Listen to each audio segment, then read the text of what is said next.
सुप्रभात बच्चों। आपने देखा होगा कि हमारा रुपया पैसा व्यय हो जाता है, लेकिन कुछ शब्द ऐसे होते हैं जो व्यय नहीं होते हैं, बल्कि वो हमेशा एक से ही रहते हैं। चाहे लिंग कुछ भी हो, चाहे लिंग के अनुरूप क्रिया कुछ भी हो, आपस में कर्ता के अनुरूप क्रिया बदलती रहती हैं, लेकिन इन शब्दों में कोई परिवर्तन नहीं आता है। ऐसे शब्द कहलाते हैं विकारी नहीं, अविकारी शब्द। विकारी जिनमें परिवर्तन हो और अविकारी जिनमें परिवर्तन ना हो।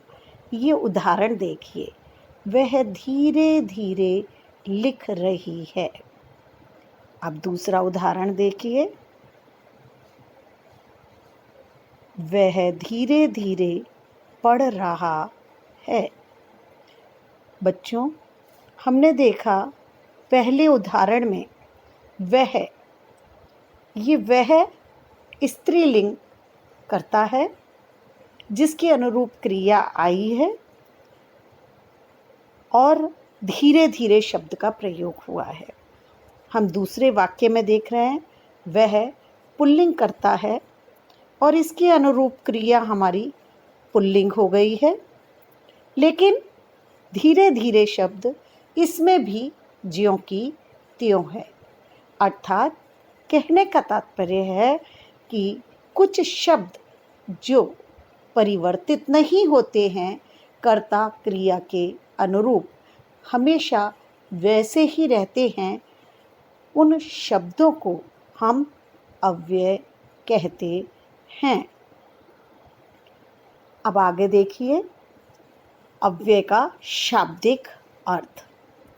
अव्यय का शाब्दिक अर्थ होता है जो व्यय ना हो, जिनके रूप में लिंग, वचन, पुरुष, कारक व काल आदि की वजह से कोई भी परिवर्तन नहीं होता है, उसे हम अव्यय शब्द कहते हैं।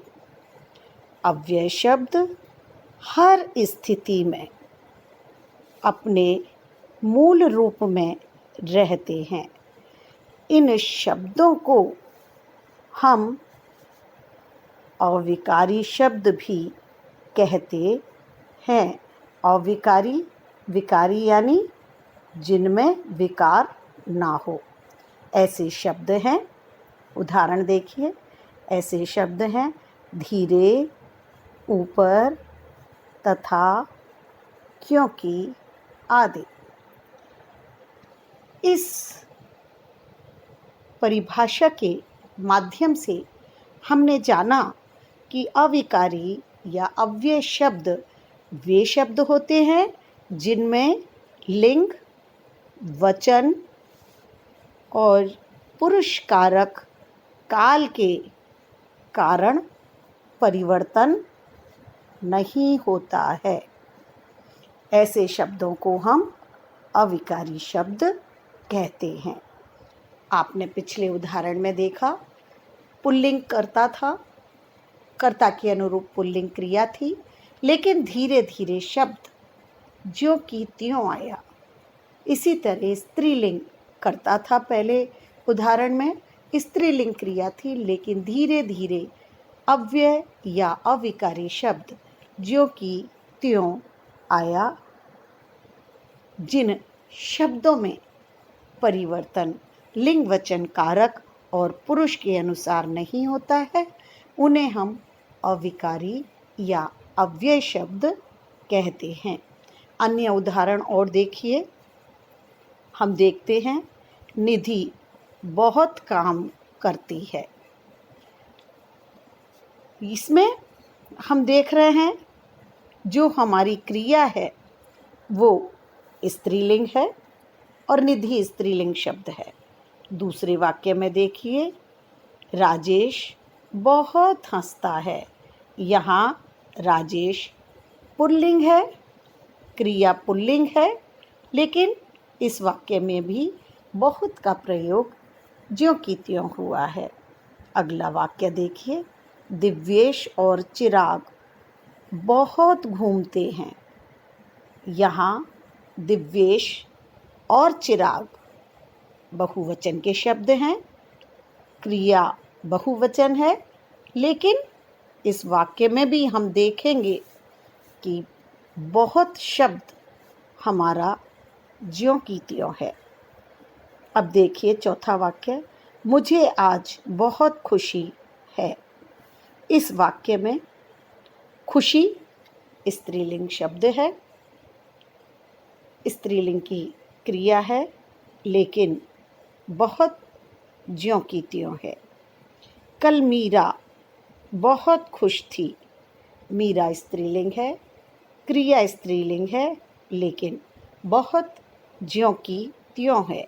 इसी तरह हम देखेंगे इन सब शब्दों में उदाहरण में, चाहे एक वचन हो, चाहे द्विवचन हो, चाहे बहुवचन हो, धीरे धीरे शब्द ज्यों की त्यों है और इसी तरह बहुत शब्द ज्यों की त्यों आया है। एक दो उदाहरण देखिए, कुछ लड़के धीरे धीरे चल रहे हैं। बहुत सी लड़कियां धीरे धीरे चल रही हैं। हम धीरे धीरे चल लेंगे। मैं धीरे धीरे चल रहा हूँ। चाहे काल वर्तमान हो, चाहे भविष्यत हो, चाहे एक वचन हो, चाहे बहुवचन हो, चाहे स्त्रीलिंग हो या पुल्लिंग हो, अव्ययी शब्दों में कोई परिवर्तन लिंग वचन कारक पुरुष के कारण नहीं आता है।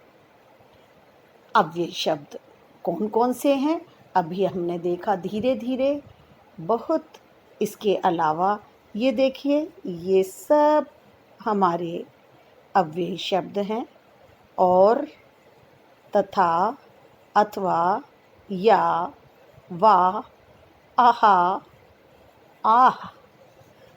इसी तरह जब, तब, अभी, उधर, वहाँ, इधर, कब, क्यों, ठीक, अरे। इसके अलावा एवं, किंतु, परंतु, बल्कि, कल, अधिक, ऊपर, इसलिए, अतः, अतएव, चूंकि, अवश्य, अर्थात इत्यादि। ये वो शब्द हैं जिनमें परिवर्तन नहीं होता है। अब देखिए अव्यय के भेद। अव्यय के भेद में आपकी पुस्तक में है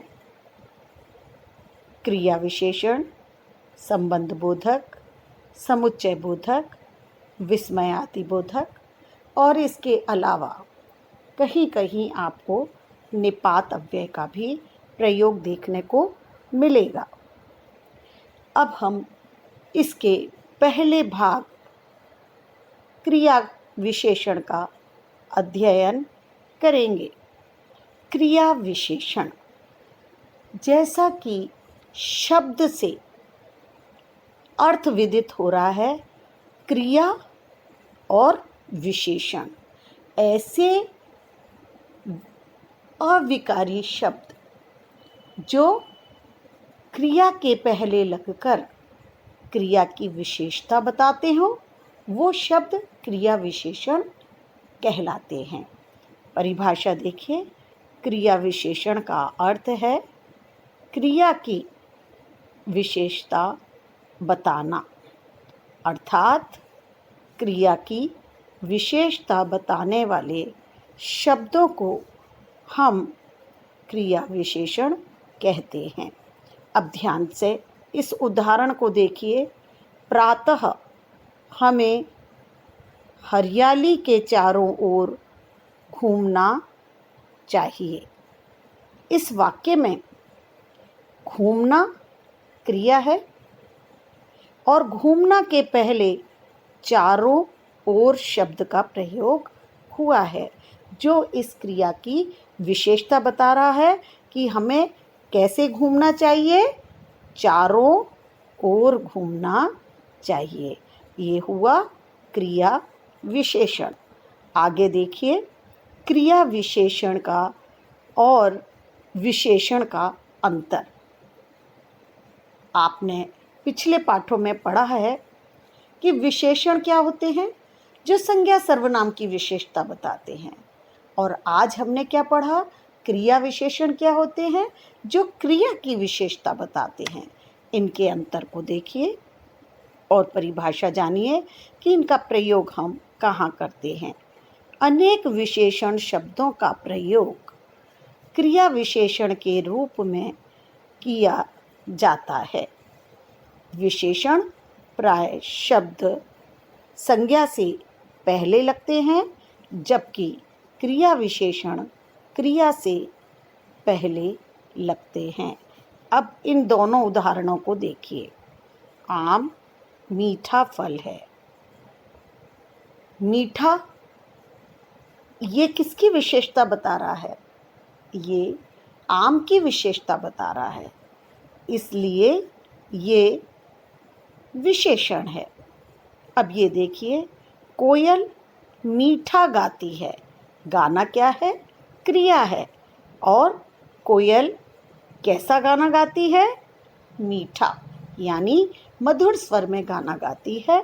तो ये हुआ क्रिया विशेषण का उदाहरण। अगला देखिए, अभ्यास के तौर पर गोले में लिखे शब्दों को छांटकर उनके शीर्षक के सामने लिखिए। ये नीचे शीर्षक लिखे हैं, ये देखिए। इसका अभ्यास हम अंत में करेंगे, आपके अभ्यास के लिए हैं। पहले हम ये देखते हैं क्रिया के भेद। क्रिया के 4 भेद होते हैं।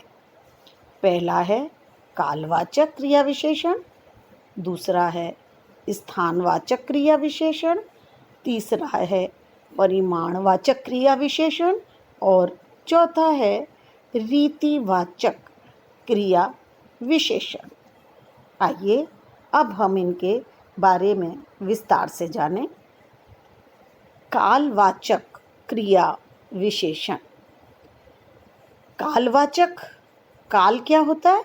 समय की सूचना देता है, यानी शब्द से ही अर्थ विदित होता है कि ऐसे विशेषण शब्द क्रिया के जो हमें काल की सूचना देते हों कि कार्य कब हुआ। ये प्रश्न जब हम करते हैं और इसका हमें उत्तर मिलता है तो वो कालवाचक क्रिया विशेषण होता है। देखिए, जो शब्द कार्य के होने के समय का बोध कराएं उन्हें हम कालवाचक क्रिया विशेषण कहते हैं। जैसे माताजी अभी अभी आई हैं। आप देख रहे हैं ये लाइन लगी हुई है लाल रंग की, अभी अभी। ये आने की क्रिया की विशेषता बता रहा है कि माताजी कब आई हैं। माताजी अभी अभी आई हैं। मैं कल गया था। कब गया था? कल, समय बता रहा है, यानी आज नहीं गया हूँ, कल गया था। ये क्रिया विशेषण का, कौन सी क्रिया विशेषण? कालवाचक क्रिया विशेषण का उदाहरण है। अगला देखिए, हम कालवाचक क्रिया विशेषण के उदाहरणों से देखेंगे कि क्रिया विशेषण कालवाचक कितने भागों में विभाजित किया जाता है। पहला भाग है बिंदुवाचक, दूसरा अवधिवाचक और तीसरा है बारंबारता वाचक। ये इनके शब्द हैं। कालवाचक जो हमें समय की सूचना दे रहा है, अभी अभी, आजकल, सुबह, सायं, दोपहर आदि। दूसरा है अवधिवाचक क्या, जिसका उदाहरण है नित्य, लगातार, सदैव, दिन भर। और तीसरा है बारंबारता वाचक, जिसका उदाहरण है प्रतिदिन, ज़्यादातर, रोज़, बहुत आदि। अगला हमारा उदाहरण हम देखते हैं।